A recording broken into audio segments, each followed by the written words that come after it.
তারা ছিল আমাদের সমাজেরই অংশ। একসময় হয়তো পাশের বাসায় থাকতো, দোকানে কিন্তু খাবার, কিন্তু তাদের মনোজগতে লুকিয়েছিল অন্ধকারের এক গভীর রহস্য। তারা সিরিয়াল কিলার, এমন এক মানসিকতা যা আমাদের বিস্মিত করে, আতঙ্কিত করে এবং বারবার প্রশ্ন তোলে, মানুষ কিভাবে এতটা নির্মম হতে পারে? সিরিয়াল কিলার আসলে কি?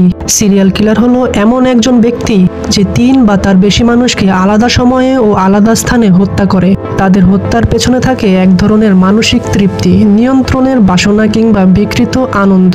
তবে সব সিরিয়াল কিলার একরকম নয়। কারো মধ্যে থাকে সাইকোপ্যাথিক বৈশিষ্ট্য, আবার কারো মধ্যে থাকে ট্রমার গভীর ক্ষত।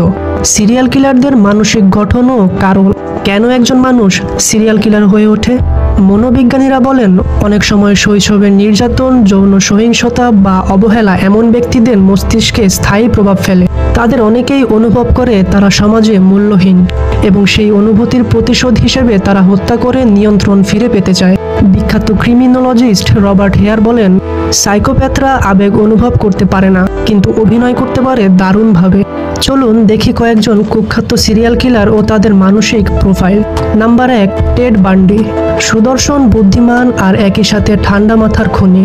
তার শিকার ছিল তরুণী নারীরা। Number 2, Jeffrey Dahmer. হত্যার পাশাপাশি ক্যানিবালিজম করত। তিনি বলেছিলেন, আমি শুধু কাউকে চেয়েছিলাম যে চিরদিন আমার থাকবে। Number 3, Aileen Wuornos. একজন মহিলা সিরিয়াল কিলার যার শৈশব ছিল অত্যন্ত কষ্টের ও সহিংস। তার অপরাধ ছিল এক ধরনের প্রতিশোধ।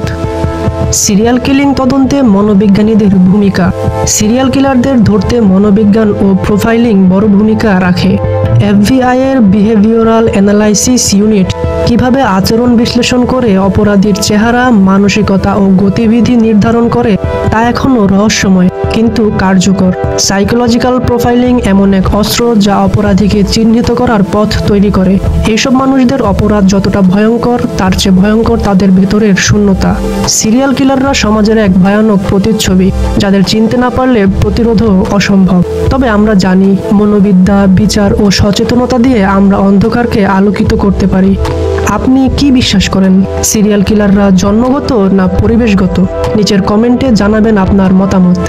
এই ধরনের আরও ডকুমেন্টারি দেখতে আমাদের চ্যানেল সাবস্ক্রাইব করতে ভুলবেন না।